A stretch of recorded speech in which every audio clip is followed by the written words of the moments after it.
बहुत ही समर्पित सेवक, बहुत ही स्वाभिमानी और बहुत ही कुछ कर गुजरने की हिम्मत रखते हैं।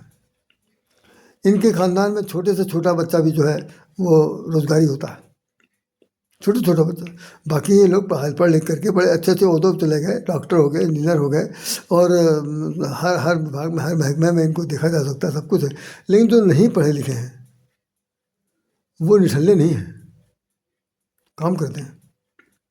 इनके यहाँ भीख मांगना सबसे बड़ा अपराध माना जाता है, सबसे बड़ा अपराध भीख नहीं मांगना। 3 फुटे की एक गंजी दे दिया गया, जाइए कपड़ा बेचे। बच्चे तक भी हमने देखे कपड़े बेचते हुए।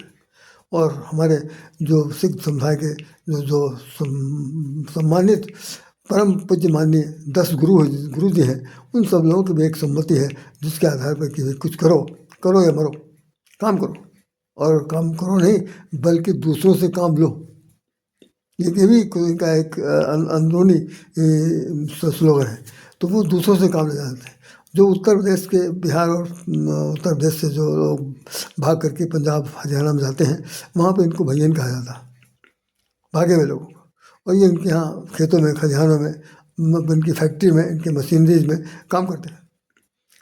और उनको ये बड़े सम्मान, तो मैं क्या कह सकता हूँ, सम्मान तो नहीं मैं बोलूँगा,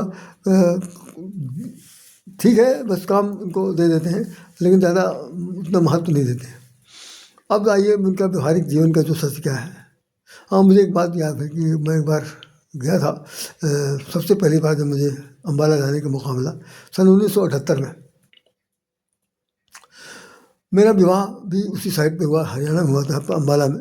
तो जब जाने का मौका मिला तो 4 बजे गाड़ी पहुँच गई थी पंजाब मेल, और 10 निकल के हमें उनके घर जाना है, अपने ससुराल के पहली बार जा रहा हूँ। तो जिस रिक्शे में मैं सवार हुआ था वो रिक्शा 4 साढ़े 4 बजे स्टेशन मिल गया, और भाई लगा भागने, मुझे लेके दौड़ाने लगा। तो जितने फुटपाथ पर लेटे हुए लोग थे उन सब लोगों को गाली बकता जा रहा था। गाली ऐसी नहीं थी कि जो कोई फुहड़ हो या बदतमीजी वाली बात हो, ऐसा नहीं, बल्कि वो गाली जो अपनी भाषा में दे रहा था, जैसा वहाँ प्रांत में भाषा चलती है। और वो जो लोग जग जाते थे, जगाने के लिए कहते, जब जग जाते थे तो उनको वो वाहेगुरु की खालसा, वाहेगुरु खालसा, और राम राम सीताराम, इस तरह से वो कहता भी जाता था। तो घर पहुंचने से ठीक पहले मैंने उससे पूछा कि तुम ये क्या कहते हो। तो उसने कहा कि मैं कुछ नहीं कहता हूँ, मैं इन सालों को जगाता हूँ सुबह सुबह कि सुबह उठ करके अपना नाम लो, अपने काम काज में लग जाओ, टांग फैला के सोने की जरूरत नहीं है, काम करो काम करो। मुझे उसकी बात बहुत अच्छी लगी कि भाई ये देख लो, ये उत्तर प्रदेश का ये हिस्सा नहीं है। हमारे यहाँ तो यही काम न करना पड़े, पैसा घर में आ जाए, काम न करना पड़े और सब काम हो जाए, इस तरह की यहाँ की भावना है। लेकिन वहाँ लोग काम करने के लिए लोगों को जगाते हैं, और भीख मांगने के लिए बहुत ज़्यादा उनके यहाँ निषेध है। कोई भी हमें किसी भी पंजाबी को हमने भीख मांगते अभी तक आज तक नहीं देखा। कारपेंटरी का काम कर लेंगे, छोटे मोटे और तरह के काम कर लेंगे, सब कुछ कर लेंगे, लेकिन नहीं। तो ये मैंने सिर्फ इसलिए बताया कि इनकी जो कार्यशैली है, इनकी जीवन शैली जो है वो कर्मठशीलता से भरी पड़ी है और कूट भर पड़ी है। अच्छा, और एक खास बात यह है कि ये हर एक पर विश्वास नहीं करते। ये बात थोड़ा सा जो बंगालियों में है, बंगालियों में भी यही है, लेकिन बंगालियों से ये दूर हटकर है। बंगाली लोग तो कभी कभी बहुत चिकट वाला काम करते हैं, इनमें यह नहीं है। ये विश्वास कम करते हैं, और जिस पर विश्वास करते हैं उसके लिए गर्दन कटवा देते हैं। ये और कौन में ये बात नहीं है, बिल्कुल नहीं है। हम चैलेंज से कह सकते हैं कि कोई दूसरा आदमी जो है वो दूसरी कौम का आदमी सिर नहीं कटवा सकता, लेकिन कटवा सकते हैं। इतने बलिदानी स्वभाव के हैं। इनका जो बलिदान है वो अपने आप में अजर अमर है। पूरे देश में सबसे ज़्यादा अगर सैनिकों की तादाद में देखा जाए तो सिखों का भी समुदाय अधिक से अधिक मिलेगा, कम से कम। तो ये मैं आपसे, अब मैं अपने लोहड़ी पर आ रहा हूँ। ये जो लोहड़ी का त्यौहार है, वास्तव में अगर ये लोग जानते हो तो ठीक है, नहीं जानते हैं तो मैं बता दे रहा हूँ, ये आर्य संस्कृति से जुड़ा हुआ है। बहुत कम लोगों को पता है। आप देखेंगे हरियाणा पंजाब में जितने बड़े बड़े जो गुरुद्वारे बने हुए, गुरु साहिब ग्रंथ के जहाँ पर रखे हुए, वहाँ पर उन लोगों की बनावट जो है गुम्बद के साथ साथ कई है जो वो जैसे धर्मरथ, कुरुक्षेत्र में भगवान श्री कृष्ण का जो रथ था, रथ में जिस तरह से बनावट थी उसी हिसाब के इनके मकान और उनके धर्मशाला और साथ साथ गुरुद्वारे बने हुए। क्योंकि कुरुक्षेत्र वहीं हरियाणा में, पंजाब भी वहीं से, पंजाब तो हरियाणा में ज़्यादा दूरी नहीं, अब तो वो पार्ट बदल गया, 66 में हरियाणा हो गया, तो वहीं तो पूरा एक था। तो आर्य संस्कृति से जुड़े हुए हैं और आर्य संस्कृति में अग्नि को बहुत बड़ी प्राथमिकता दी गई। अग्नि ही इनके यहाँ मूर्ति पूजा उतनी महत्वपूर्ण नहीं है। तो वही कारण है कि देखिए इनके यहाँ भी मूर्ति नहीं है। यदि भी बहुत सारे जो सिख समुदाय के लोग हैं वो मूर्ति पूजा के उपासक हैं, तो हनुमान जी के मंदिर जाते हैं, दुर्गा जी का जैसे जगराता कराते हैं, माता रानी का पूजन पाठ करते हैं, सब कुछ कराते रहते हैं। लेकिन जैसे हम लोग के यहाँ जो स्थिति है कि भाई मूर्ति पूजा के हम लोग उपासक हैं और उसी तरह से सब कुछ करते हैं, ऐसा नहीं है। इनके यहाँ जो गुरु जी का गुरु साहिब ग्रंथ है वही सब कुछ है, वही सब कुछ है, उसी के अंदर भगवान छिपे हुए हैं, उन्हीं अक्षरों में भगवान छिपे हुए हैं। ये इनकी बहुत बड़ी आध्यात्मिक अनुभूति है। हमारे यहाँ लिखा, भगवान कृष्ण ने लिखा गीता में मैं अक्षर के रूप में ब्रह्म हूँ, ब्रह्म के रूप में मैं अक्षर के रूप में हूँ, और हमें गीता के अंदर देखा जा सकता है। रामायण में तो साफ साफ लिखा हुआ राम प्लस आयन, आयन माने घर में, जो रामायण है राम का घर है, राम उसके अंदर बैठते हैं तो रामायण पढ़ा जाता है।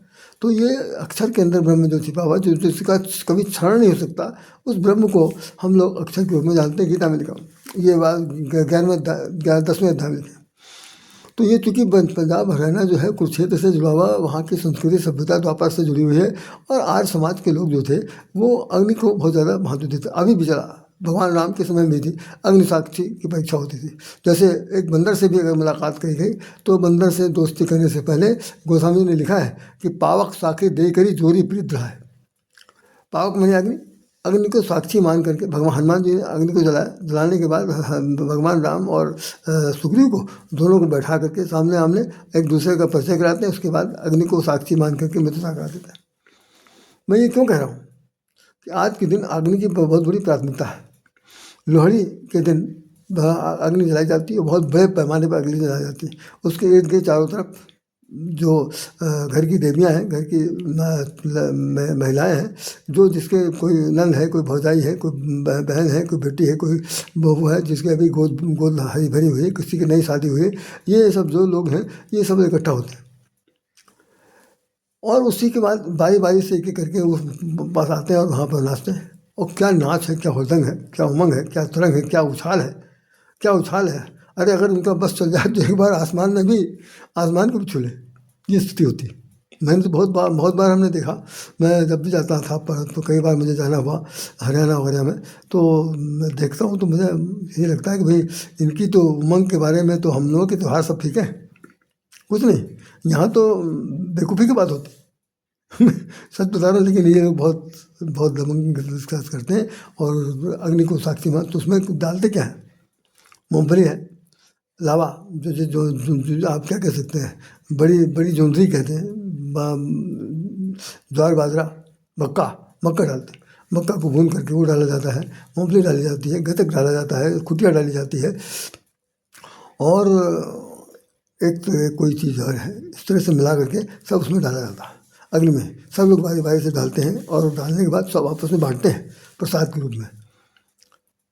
है क्या, आज समाज ये कहते हैं कि अग्नि में भगवान निवास करता है, अग्नि में भगवान निवास करता है।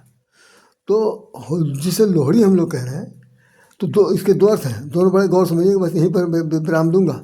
लोहरी, बहुत से हमारे नाम है, जैसे रावण, तो रावण को हम कहेंगे रावण।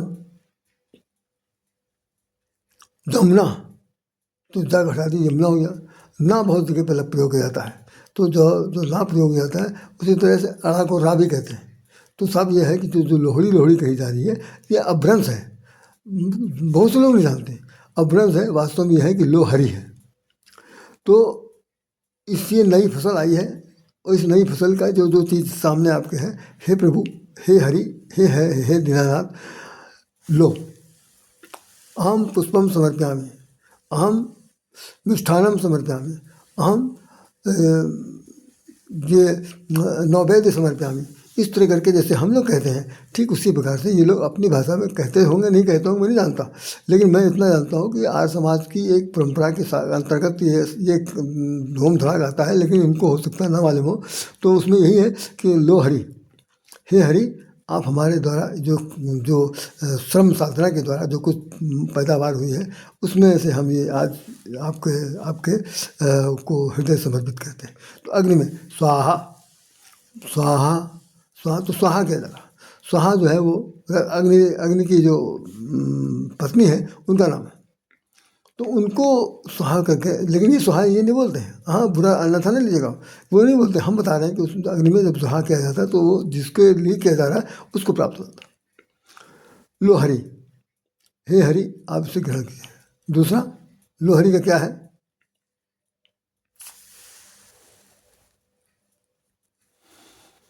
जो नई नई संतानें पैदा हो जाती हैं उनके घर में, तो जो नई बहू आती पहले से पहला जिसका उसका ससुराल में मौका होता है और उसके गोद में बहुत नारियाँ बहती, तो उसमें भी एक बात कही जाती है।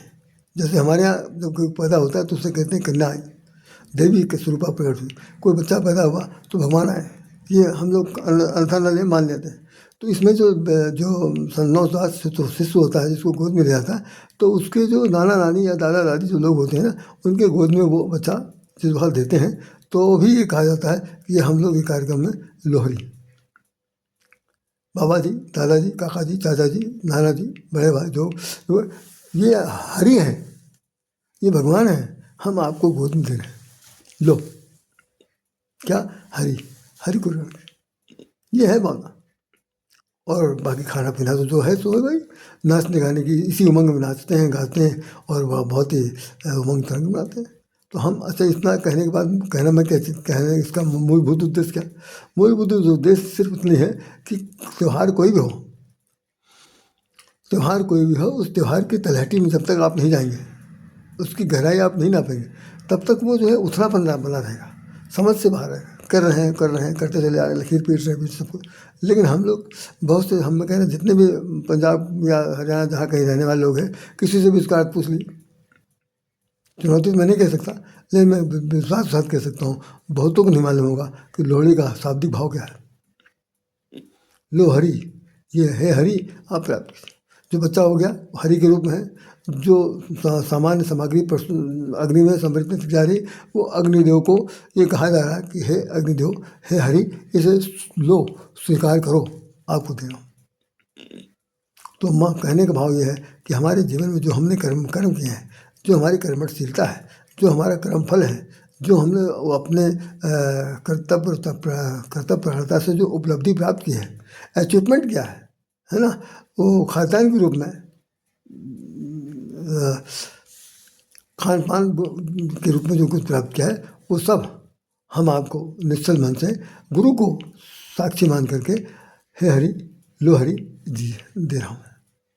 और भाई मान होकर नहाते हैं। तो हमारी भी आप सब लोगों से एक भावना है, कहना चाहिए कि हमारे यहाँ जितने भी तीज त्यौहार हैं, उन सब के साथ एक अध्यात्म का पक्ष जुड़ा हुआ है।